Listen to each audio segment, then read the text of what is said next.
Subscribe to our YouTube channel and press the bell icon to get the latest updates. नमस्कार, मेरा नाम पिंटू सिंह यादव है और आप देखना शुरू कर चुके हैं न्यूज लाइव। दोस्तों, राजनीति गलियारों में एक बात तेजी से फैल रही है और वो ये है कि माफिया डॉन मुख्तार अंसारी के छोटे बेटे उमर अंसारी लोकसभा चुनाव लड़ सकते हैं। बताया जा रहा है कि समाजवादी पार्टी या फिर जदयू के सिंबल पर वो चुनाव लड़ सकते हैं। अगर उमर जदयू से चुनाव लड़ेंगे तो क्या उनके पिता मुख्तार अंसारी के विरोधी धनंजय सिंह के साथ अब उमर पूर्वांचल की राजनीति में तालमेल बिठा पाएंगे?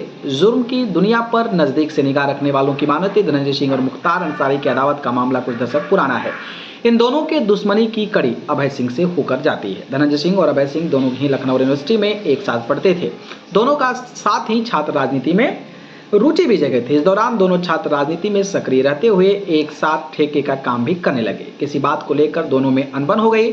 इसके बाद साल 2002 में धनंजय सिंह के ऊपर गोली चली, जिसमें अभय सिंह का नाम भी सामने आया था। दोनों प्राधिकरण के ठेके पट्टी में ठीक ठाक दखल रखने लगे। इस दौरान प्राधिकरण के बड़े अधिकारी की हत्या हुई, जिसमें दोनों का नाम सामने आया था। मुख्तार का खास है अभय सिंह। बताया जाता है कि बीते वक्त के साथ धनंजय सिंह और अभय सिंह में दूरियां बढ़ती चली गई। अभय सिंह धनंजय सिंह से दूरी बनाकर मुख्तार अंसारी के करीब आ गए। धनंजय सिंह ने सार्वजनिक रूप से अभय सिंह पर कई बार यह आरोप लगाया कि 2002 में उनके ऊपर जानलेवा हमले में अभय सिंह की संलिप्तता थी। धनंजय सिंह के मुताबिक अभय सिंह को मुख्तार अंसारी का राजनीतिक प्राश्रय हासिल था। मीडिया को दिए एक इंटरव्यू में धनंजय सिंह ने यह बात साफ में आरोप लगाया था कि अभय सिंह पूर्वांचल के माफिया डॉन मुख्तार अंसारी से पिछले 25 सालों से घनिष्ठ रिश्ते में है। लखनऊ कैंट का हिस्सा 2002 के चुनाव के ठीक पहले मीडिया को दिए गए इंटरव्यू में अभय सिंह ने कहा कि मुख्तार अंसारी से उनका कोई निजी अदावत नहीं है। आज तक उनकी अंसारी से बातचीत तक नहीं हुई है। हालांकि मुख्तार अंसारी अभय सिंह के साथ मिलकर उन्हें जान से मारने की कोशिश करते रहते हैं।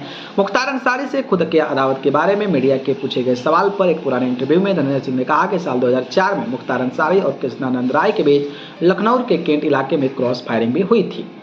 धनंजय सिंह और कृष्णानंद राय से दुश्मनी। कृष्णानंद राय को पुलिस थाने में बिठाया गया था। उनकी एफआईआर नहीं दर्ज की जा रही थी। कृष्णानंद राय ने धनंजय सिंह को फोन किया। धनंजय सिंह ने थाना पहुंचकर क्रॉस एफआईआर लिखवाने में महती भूमिका अदा की। धनंजय सिंह के अनुसार मुख्तार अंसारी की कृष्णानंद राय से राजनीतिक दुश्मनी थी। धनंजय सिंह कृष्णानंद राय के साथ कई राजनीतिक और गैर राजनीतिक मसलों पर खड़े थे। यह एक वजह हो सकती है मुख्तार अंसारी और उनके सहयोगी धनंजय सिंह को नापसंद करते हों। अब सवाल यह है कि क्या जदयू से बात बनेगी? अगर सियासी अटकलों को सही माना जाए तो उमर अंसारी जदयू से चुनाव लड़ते हैं तो जदयू में रहते हुए पहले धनंजय सिंह के विधायक बन बैठे हैं।